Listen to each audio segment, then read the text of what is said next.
Nuestra Señora del Encuentro con Dios, Canal 27, el canal católico de Arequipa, presenta La Voz del Pastor.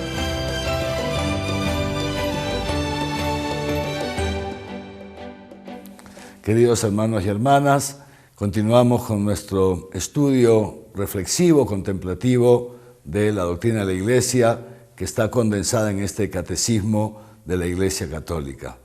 Y quisiera, antes de entrar en el tema de hoy, preguntarles cómo estamos yendo, cómo estamos llevando estos encuentros. Es decir, solamente escuchar un ratito y después olvidarnos, o sería mucho mejor que podamos reflexionar sobre esto a lo largo de nuestra semana, entre encuentro y encuentro, darnos un tiempito para repasar el catecismo, los números que hemos ido avanzando, y decía, no solamente para, leerlos, sino también para ir interiorizándolos, ir meditando sobre todo este misterio de nuestra salvación, que es realmente tan bello y que nos descubre la belleza de la vida cristiana, la belleza de ser cristiano. Vamos a avanzar, como todos sabemos, estamos en el capítulo 2 y ahora vamos a ver el párrafo 2 del artículo 4. El artículo 4, que lo hemos comenzado hace algunos encuentros, está titulado Jesucristo padeció bajo el poder de Poncio Pilato, fue crucificado, muerto y sepultado. En los encuentros anteriores, a modo introductorio, hemos visto la relación de Jesús con el pueblo de Israel, hemos visto la relación de Jesús con la ley, la relación de Jesús con el templo. Y hoy día empezamos desde el número 595. El título que lo precede, repito, párrafo 2, Jesús murió crucificado. Y inmediatamente después de ese título, que es el título general de este párrafo 2, la primera parte, el proceso de Jesús. El número 595 y los siguientes números nos explica muy bien que en cuanto a las autoridades del pueblo de Israel no tenían todos la misma concepción respecto a Jesucristo. Los evangelios nos hablan de dos personajes que el catecismo también nos cita, que es Nicodemo, como todos nosotros sabemos, el capítulo 7 del Evangelio de Juan, es un fariseo, aquel que va donde Jesús de noche y le hace algunas preguntas, es decir, va de noche, que es para que no lo vean, digamos así, no quería manifestarse públicamente como cercano a Jesús. Pero también, aparte de Nicodemo, está José de Arimatea, también un judío notable, un judío noble, del cual nos habla el capítulo 19 del evangelista Juan. Pues ellos, como nos dice el catecismo, eran seguidores de Jesús en secreto. Personas notables, autoridades del pueblo de Israel, que seguían a Jesús, que creían en Él. Pero no solamente ellos, nos sigue diciendo el catecismo, dice que, según nos relata el Evangelio de San Juan, un buen número de las autoridades de Israel creyeron en Jesús, ya estando Jesús en vida. Pero después de ahí todavía, fíjense ustedes, con su muerte, su resurrección, después de Pentecostés, dicen los Hechos de los Apóstoles que miles de judíos, y entre ellos muchas autoridades, muchos sacerdotes del templo, se convirtieron también al cristianismo.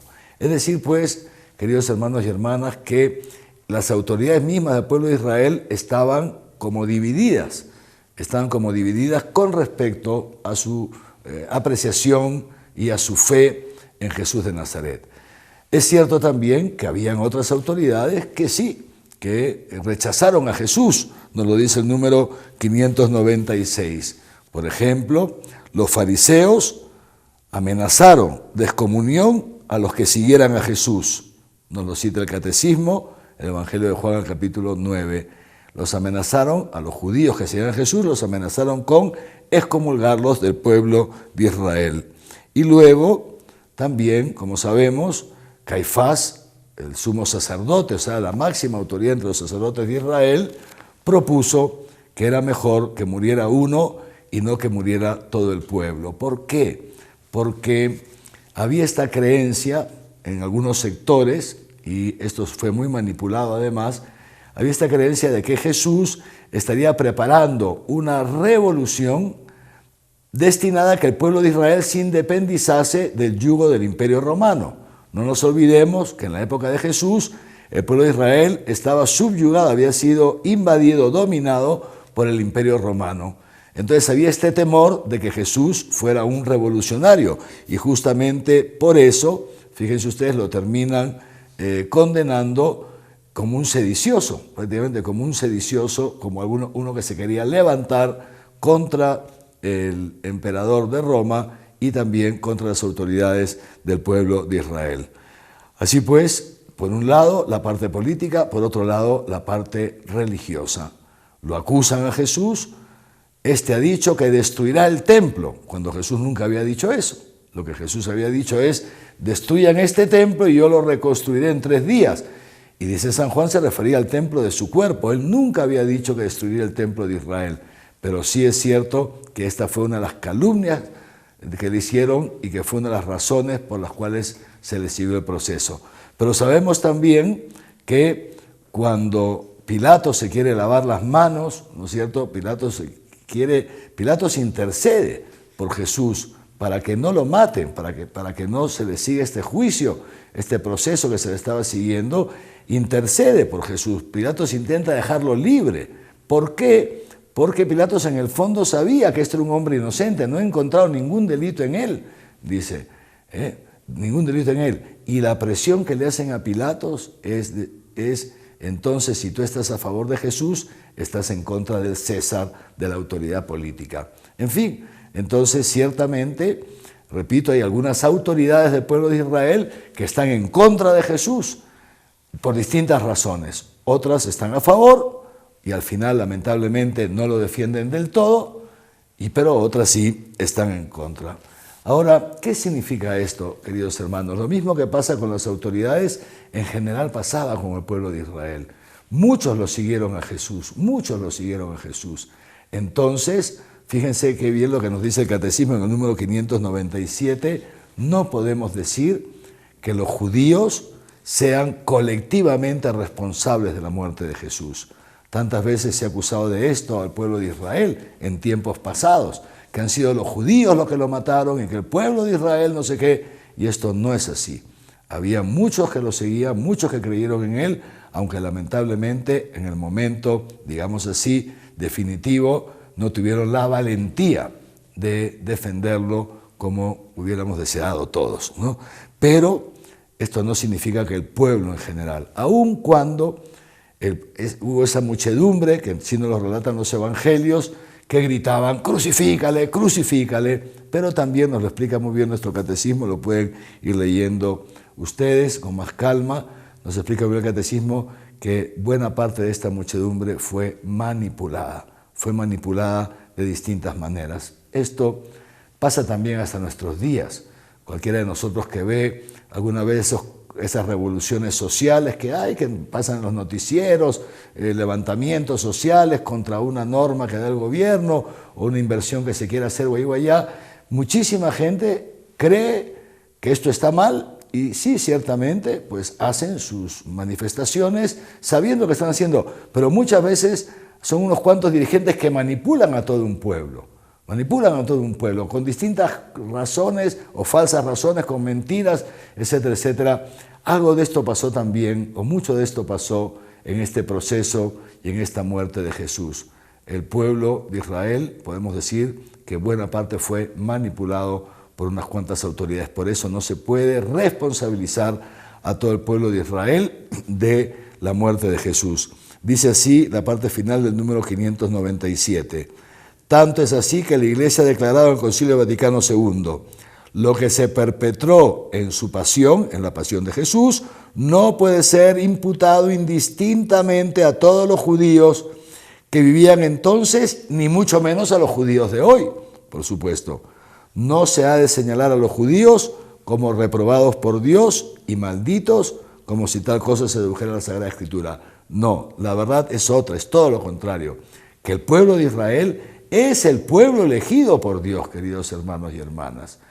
Y sigue siendo hasta hoy día el pueblo elegido por Dios. Y como dice San Pablo, lo que sucede es que Dios ha puesto como un velo en el pueblo de Israel, lo puso entonces y hasta hoy día lo mantiene para que no reconozcan en Jesús al Mesías con una finalidad, para que nosotros, los que no formábamos parte del pueblo de Israel, o sea, los que se llaman los paganos, que éramos nosotros antes, podamos entrar en la iglesia. Y la iglesia ha sido, dice San Pablo, injertada en ese olivo verdadero, injertada en el olivo verdadero que es el pueblo de Israel. Pero llegará el día, dice San Pablo, en que Dios quitará la venda a nuestros hermanos judíos o nuestros hermanos mayores en la fe en el Dios único. Les quitará la venda, ellos reconocerán en Jesús al Mesías y entonces, imagínense ustedes, la gran fiesta, dice San Pablo, si con su ceguera ha hecho tanto bien al pueblo de Israel permitiéndonos a nosotros reconocer a Jesús, imagínense cuánto mayor bien hará el día que Dios les quite esa venda y también ellos puedan reconocer en Jesús al Mesías que están esperando. ¿Quiénes son entonces los responsables de la pasión y de la muerte de nuestro Señor Jesucristo? El Catecismo nos lo dice con claridad. Todos los pecadores fueron los autores de la pasión de Cristo, es decir, todos los seres humanos, desde Adán hasta el último de los que vaya a existir, todos con nuestros pecados tenemos nuestra parte de responsabilidad en la pasión y en la muerte de nuestro Señor Jesucristo. Efectivamente, queridos hermanos, es triste decirlo, nos da pena tener que aceptarlo, pero también tú y yo tenemos nuestra parte de responsabilidad en ese sufrimiento, en esa pasión y en esa muerte de nuestro Señor Jesucristo. Dice así el número 598. La Iglesia no ha olvidado jamás que los pecadores mismos fueron los autores y como los instrumentos de todas las penas que soportó el Divino Redentor. Teniendo en cuenta que nuestros pecados alcanzan a Cristo mismo, la Iglesia no duda en imputar a los cristianos, a nosotros los cristianos, la responsabilidad más grave que la de los judíos. La responsabilidad más grave es la nuestra en el suplicio de Jesús. Responsabilidad con la que ellos, dice el Catecismo, los cristianos, tantas veces hemos querido culpar únicamente a los judíos. Y dice así el Catecismo. Y aquí cita el catecismo anterior, lo que se llama el catecismo romano o el catecismo de Trento. Debemos considerar como culpables de esta horrible falta, la condenación de Jesús, a los que continúan recayendo en sus pecados, porque son nuestras malas acciones las que han hecho sufrir a Jesús el suplicio de la cruz. Fíjense, por eso aquellos que se sumergen en los desórdenes y en el mal crucifican de nuevo al Hijo de Dios y le exponen a pública infamia. Por eso es necesario reconocer nuestra responsabilidad. Ahora termina este número 598 con esta cita de San Francisco de Asís. Dice así: no son los demonios los que lo han crucificado, eres tú, dice San Francisco de Asís, con ellos quien lo ha crucificado. Y lo sigues crucificando todavía, deleitándote en los vicios y en los pecados. Queridos hermanos, esta es la realidad. Hoy día se habla tan poco del pecado. Hoy día se habla mucho de la misericordia de Dios, pero falta hablar del pecado. Y yo quisiera que en este encuentro podamos nosotros hacer un examen de conciencia. ¿Cómo estamos llevando nuestra vida de fe? ¿Cómo estamos llevando nuestra vida de gracia? Cuidado, hermanos, el pecado es un mal y como todo mal tiene su gravedad. Hay pecados muy, muy graves, otros que son menos graves, pero todo pecado tiene su gravedad.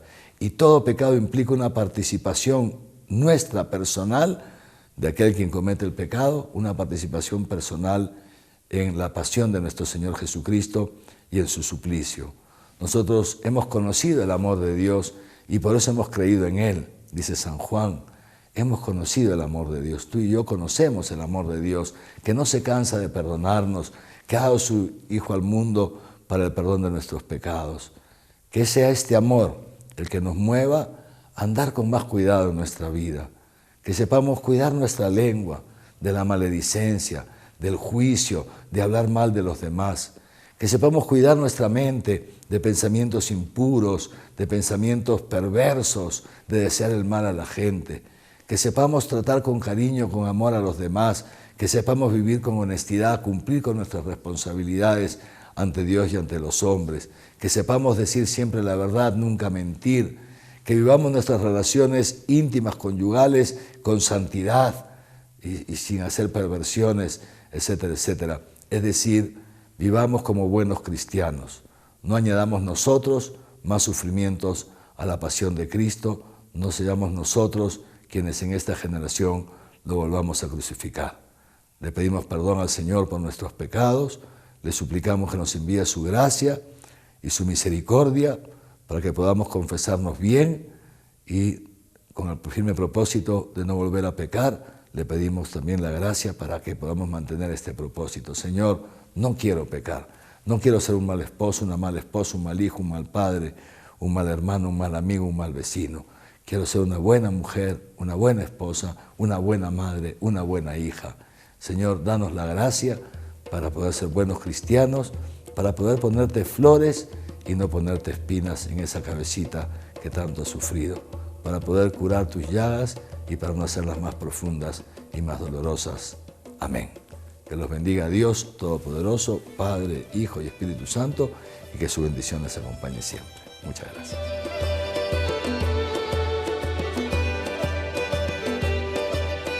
Nuestra Señora del Encuentro con Dios, Canal 27. El Canal Católico de Arequipa presentó La voz del pastor.